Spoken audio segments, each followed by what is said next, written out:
They may not see it, but God still said it. Purpose doesn't require public validation. This episode dives into the reality that preparation often happens in the dark, unseen and uncelebrated.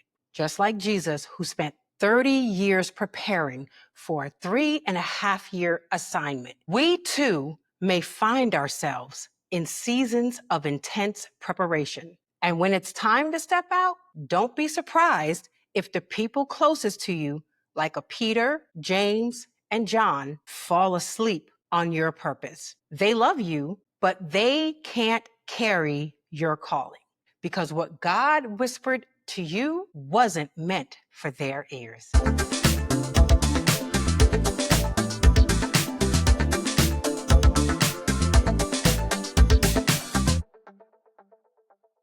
Hello, hello, hello. This is Linda, aka Lou, your host, and welcome to another episode of Say It Forward with Lou podcast. We are a community of healing, growth, creativity, and positivity. And we are also a podcast that speaks purpose, passion, and divine pivots out loud. So today's episode is one I hold close to my heart.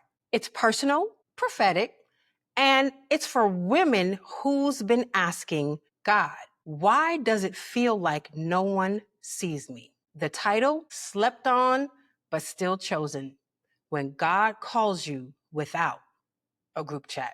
So let's go ahead and get into it.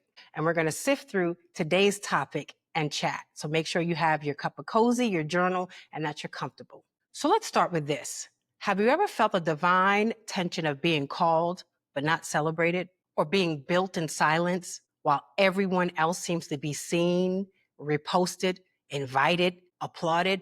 That's where I was. And I want to talk to the woman who's been hidden, but never forgotten, overlooked, but never disqualified, misunderstood, but undeniably marked. Jesus himself spent 30 years in preparation for a ministry that lasted 3.5.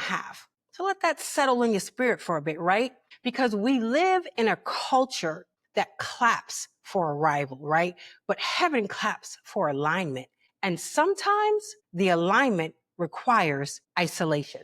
And I've walked through it. A marriage that ended in heartbreak, divorce, infertility, betrayal, infidelity, friendships that couldn't carry the weight of my growth and my becoming and unbecoming, right? And I thought those things were breaking me, but they were actually building me, right? And just like David in the field, anointed long before he was ever acknowledged by the palace, God was shaping something in me that didn't need a stage to be real. Every quiet year, every tear-soaked prayer, every silent sacrifice, every moment I stood in the background while someone else got the spotlight. None of it was wasted. And I want to tell somebody today, your silent season is not punishment, it's preparation. So let's talk about the Garden of Gethsemane. We're just coming not too long out of Resurrection Sunday. And if you know anything about the story, Jesus is on the verge of his greatest assignment, right? Headed to the cross. And he brings his closest friends, right? His disciples, Peter, James, and John. And his request was, stay awake with me, pray with me. But what do? They fall asleep. Not once, not twice, but 3 times, right? And it hit me. Sometimes it's the people closest to you who will sleep on you the hardest. They're not malicious. They're just not equipped for the moment you're stepping into. Not because they don't love you, not because they're against you, but because they're truly not equipped for the moment you're stepping into, right? Peter, James, and John had seen miracles, right? They had walked closely with Jesus, but they didn't feel the weight of the cross, and they didn't have the capacity to carry what Jesus was carrying, right? And it reminded me of a season that I was in, right on the edge of launching something that I felt was God-sized, that I felt was important, that I felt was big, right? And I had prayed and fasted and planned and obeyed, right? And I invited a few close friends into that space with me, hoping they would intercede, encourage, and maybe even just check in. And instead, crickets, silence, or a quick, that's cool. Like I had just told them I was going on a juice cleanse. I'm trying out this new detox, right? Which I'm known to do, right? But I remember thinking, wait, how can you be this close to me and still miss what's happening in me, right? But sometimes moments are Gethsemane moments, right? You'll look around and realize the people you thought would stay up with you won't. And it's not because they're fake, but because they're not called to carry your cross. And that's okay because Jesus still completed the assignment alone, but not abandoned. And so will you. So hear me when I say this. God didn't invite anyone else to the conversation when he called you. It wasn't a group chat. It wasn't a poll. It wasn't a FaceTime. It wasn't a Google Meet. It wasn't a Zoom. It wasn't a Slack conversation. It was a private download assigned with your name only. And here's what I've learned. There's a difference between being hidden and being forgotten. And I used to say I was shy, that I was introverted, that I preferred the background, right? But really, I was just afraid to take up space. And I remember when I was married to someone who knew how to command a room, right? How to command attention. While he stood in the spotlight, I kind of shrunk in the shadows, right? But in that space, God was working and I wasn't being ignored. I was actually being incubated of sorts, right? Because I know I'm not the only woman who's ever dimmed her own light, stood in the background, watered herself down, and called it being humble or introverted. I can't be the only one, right? Because the truth is, I wasn't always introverted.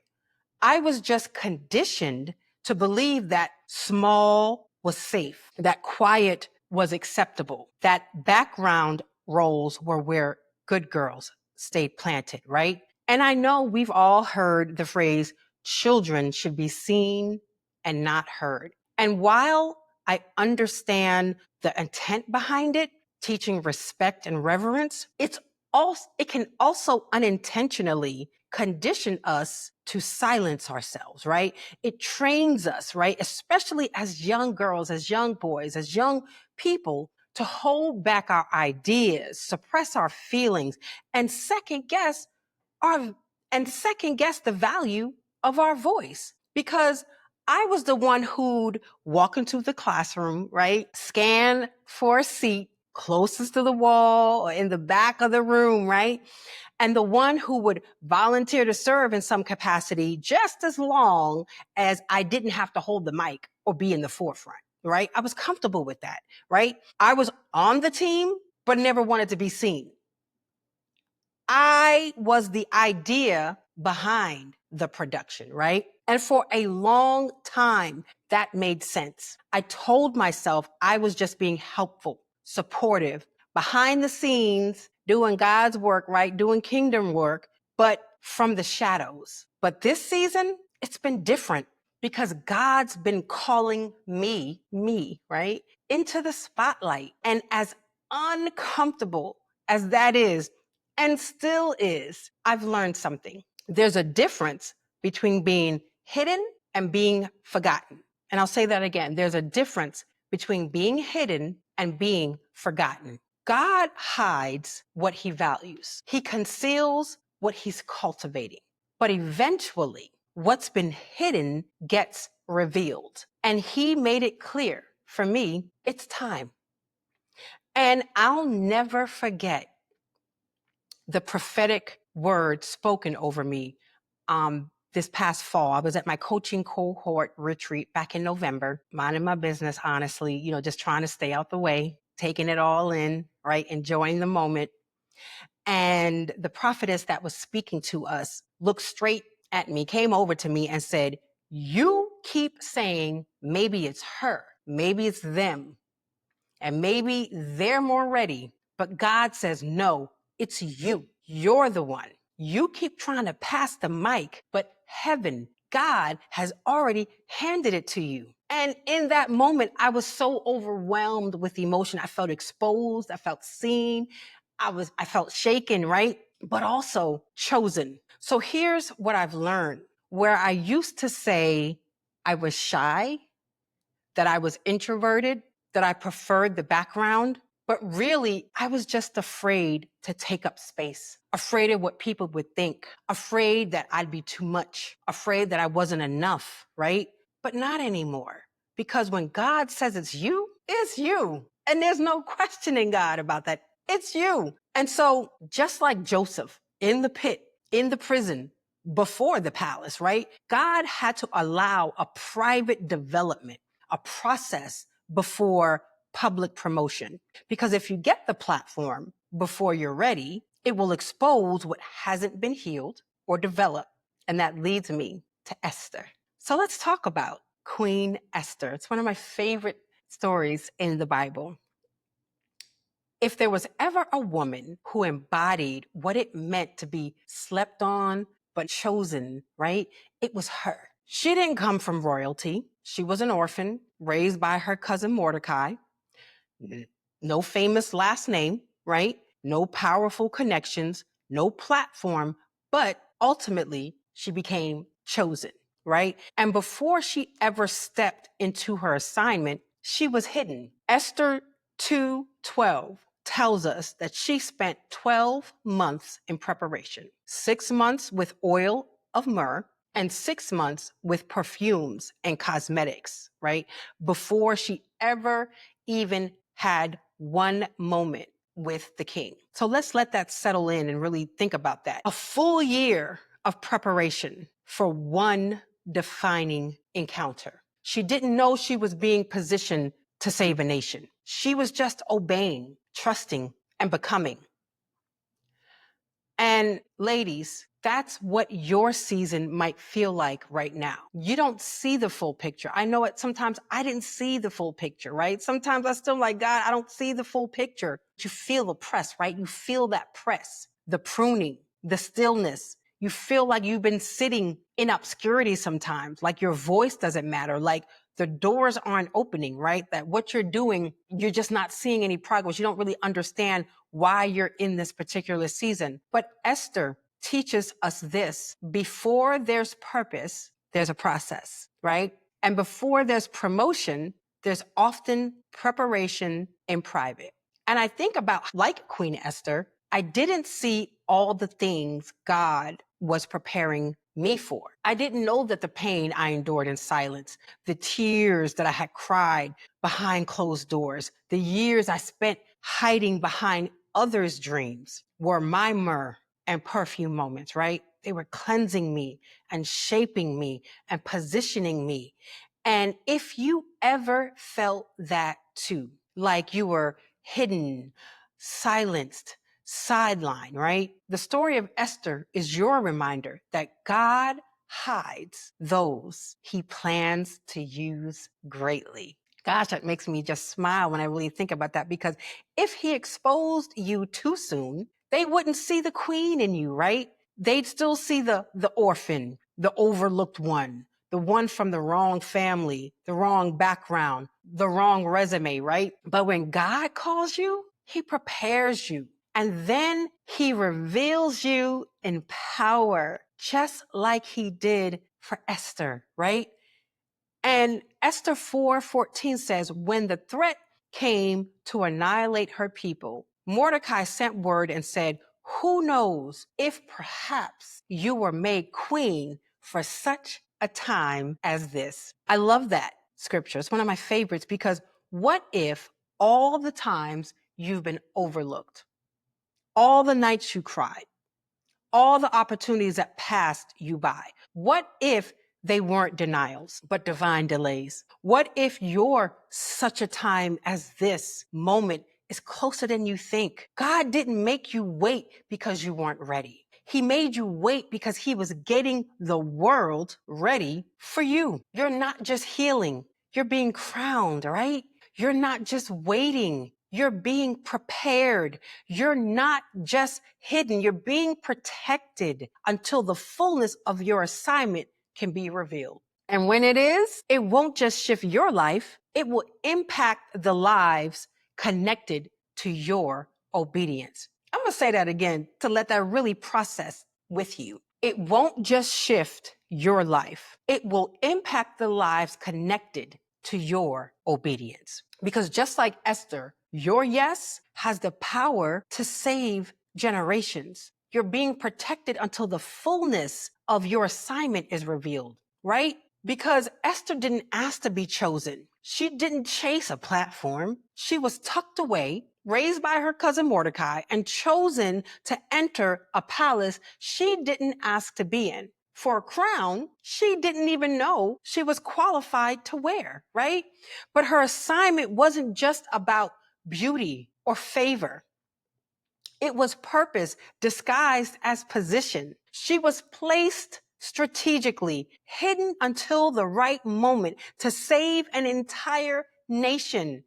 Her yes, it saved generations, right? And I've seen this in my own life. There were seasons I didn't understand why doors were closing, why I felt hidden, why I felt like I was always the one called to serve but never seen. But now I realize I was being kept until the fullness of my calling could be activated, right? And even in this season, in this moment, stepping into new assignments, coaching, creating, speaking, podcasting, right? I'm watching how my yes is impacting others. Women are rediscovering their own voices, their purpose, their healing. Not because I'm perfect, because Lord knows I am far from being perfect, but because I finally stopped shrinking, because I finally said yes, right?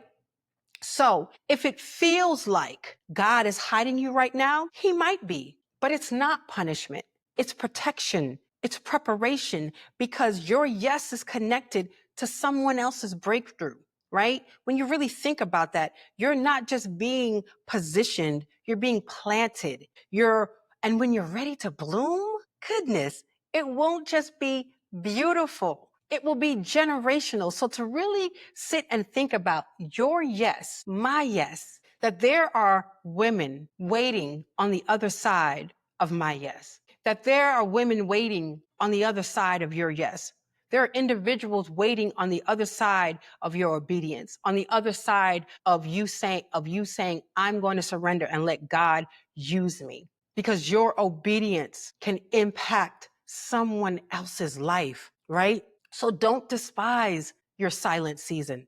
Don't rush the process, because your oil, your perfume, your fragrance, it's still being refined. And when the time comes, you won't have to force the door open. You'll be summoned for such a time as this. So, because when heaven says it's your time, no man, no mistake, no delay, no pass can stop it. And listen, your soft voice is not a liability. Your silence is not a setback. Your season of smallness was a setup. So if there is something bubbling in your spirit, but you don't quite have the language for it yet, that's not anxiety. That's alignment. That stirring that you're feeling, that I don't know what's next, but I know this ain't it. That's heaven nudging you into your purpose. And like Queen Esther, who was positioned before she even knew why, or Moses, who didn't feel qualified to lead or to speak, or Jeremiah, who said, I'm too young, right? You're in good company. And guess what? You're not crazy. You're called. You're being called. So even if they don't clap, even if the door hasn't opened, even if the people closest to you don't get it, because this time you're moving for God. You're not moving for them. You're moving for God. And God didn't give them the vision, right? He didn't call them, right? God didn't give them the burden. He didn't call a conference call. He didn't call a group chat. He didn't call a FaceTime, Zoom, Google Meets conference call, right? He called you. So this week, here's what I want you to do. Walk in strategy, move in obedience, speak with clarity, Show up in faith because you were built in silence, but you're about to be revealed in power. And when that door opens, because it's going to open, when your name is called, when your voice echoes in rooms you used to dream about, you'll know it wasn't about who reposted you and it wasn't about who liked it, right?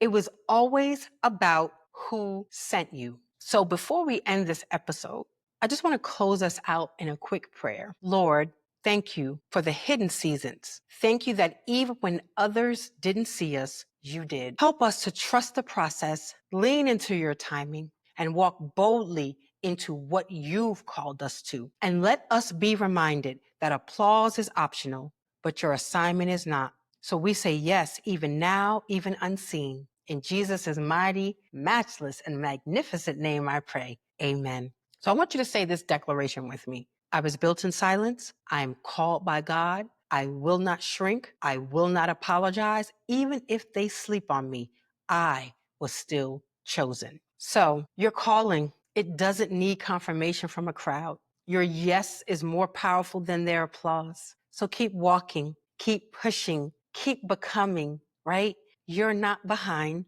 You're right on time. God's about to make public what he's been perfecting in private. So if this episode blessed you, do me a favor, like it, share it, leave a review, text it to your sister friend who needs the reminder or someone who needs the inspiration that she's still chosen. And yes, share this one in the group chat.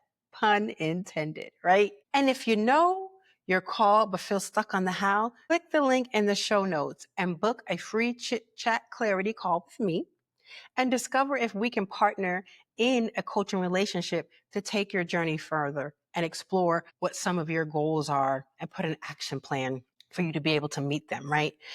Because God is calling you forward and you don't have to figure it out alone. So as always, stay tuned, stay a while, and let's continue to say it forward together. I look forward to chatting with you next time. Take care.